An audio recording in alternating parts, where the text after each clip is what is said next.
So, as you know, I sold my Expedition and I had to get another vehicle. So, that being said, dun, dun, dun, dun, dun, dun, dun.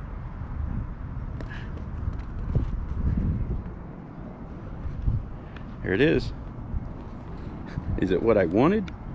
Not really. But the market isn't really saturated with used cars right now, and I don't want a new one. Don't want the note. This thing has under 100,000 miles on it, which cars like this tend to last up to 300,000. Problem is they're also prone to blowing head gaskets, so I've got to keep an eye on that. So far so good. Thing has got the coldest air conditioner I think I've had in a long time. Let's take a look on the inside. First off, it is super clean. Here's the back.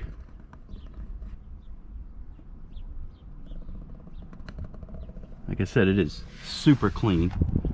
The only real blemish on the interior is this on the dashboard. Not sure what happened there. The car is 20 years old. So, you know, given its age, I think the condition is really good. Like I said, the back seat is just as clean.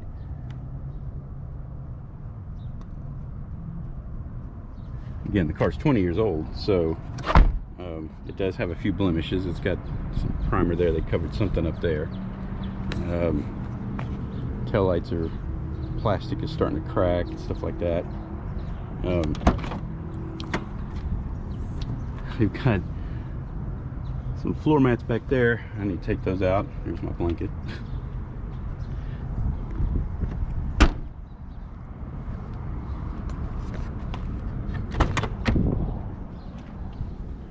Like I said, it is super clean. It has 66,000 miles, and another crazy feature is the it has a factory tape deck and CD player. So this thing has factory CD player and factory tape deck. The crazy thing about the tape deck is, if you look in there, there is a cassette. The gentleman I bought it from, the original owner, was an elderly woman, and she put the cassette tape in when she bought the car. When she passed, her sister took possession of it, and they bought it from her. She never took the tape out. So when they took possession, they never took the tape out. So that tape has been in there for 20 years or so, and I don't plan on taking it out. Crazy thing is everything in this car works, with the exception of the sprayer on the windshield. So in fact, it is precise. this is no, it's just some AM radio. Check this out.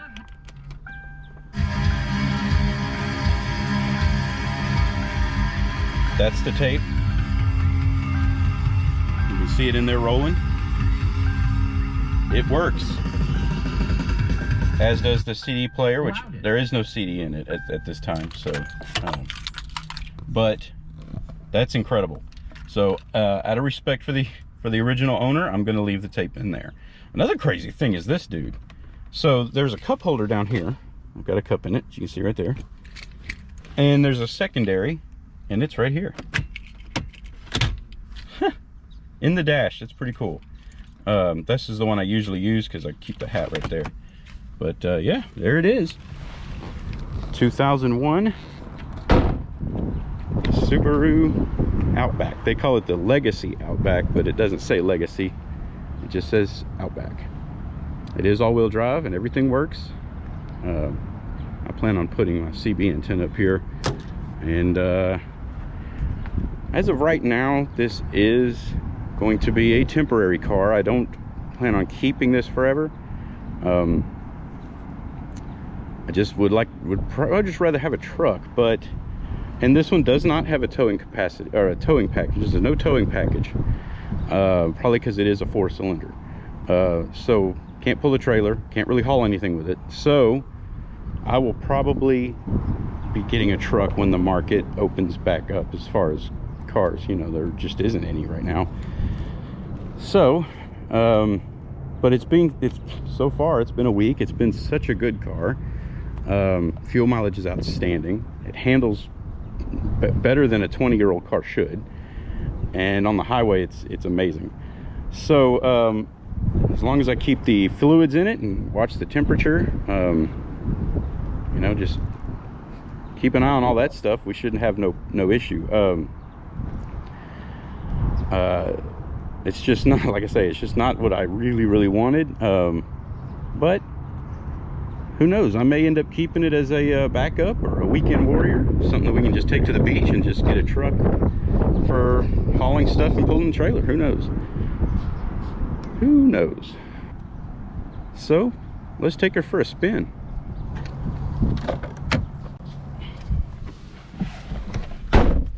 All right.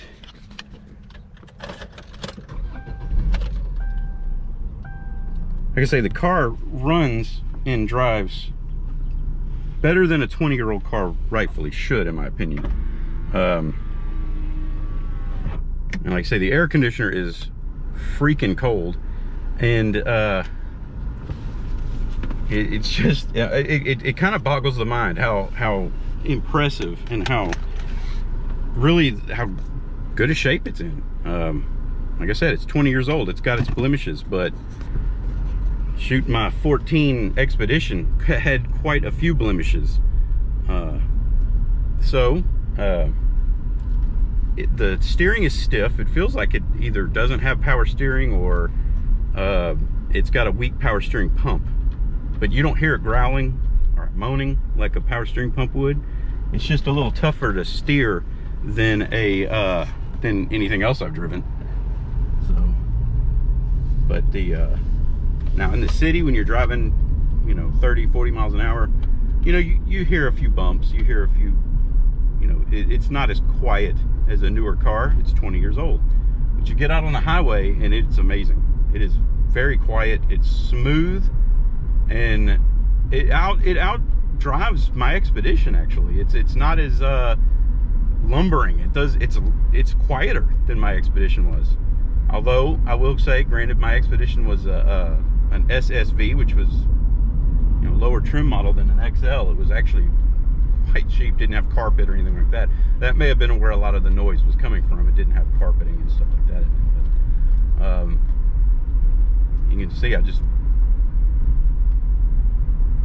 it's very quiet in here. So I'm really impressed with it. And like I said, who knows? I may actually end up keeping it. At the very least, keeping it for a spare car, just to have something to cruise around with on the weekends. Definitely take it to the beach. The all-wheel drive is unstoppable. But again, it's one of those things you've got to watch, is the head gasket issue. It's quite prevalent in the 4-cylinder non-turbos, and this one does not have a turbo. However, it usually happens around 120,000-150,000 mile range.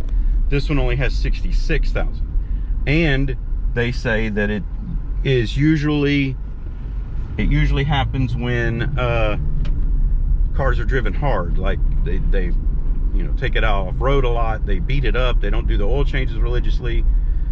I'm pretty militant about my oil changes, and I drive like a grandparent per Lacey.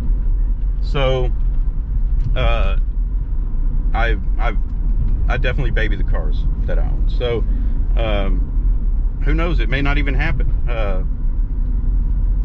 You know, like I said, I do take care of them, and it's got a long way to go before it usually happens. So talked to a few mechanics, and I talked to the local Subaru dealership.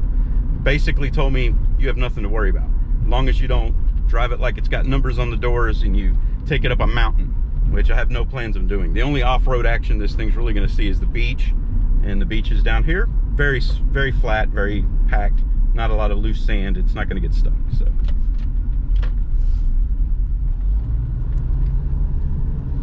Anyway, that's it. I'm pretty impressed with it. So far, so good. I've had a lot of fun. Sadie loves it. First thing she said when she saw it, it's so tiny, which is up her alley because she is tiny. Sophia hadn't even ridden in it yet. Of course, she's been out of town with dance and everything. Who knows if she likes it or not? She hadn't really said.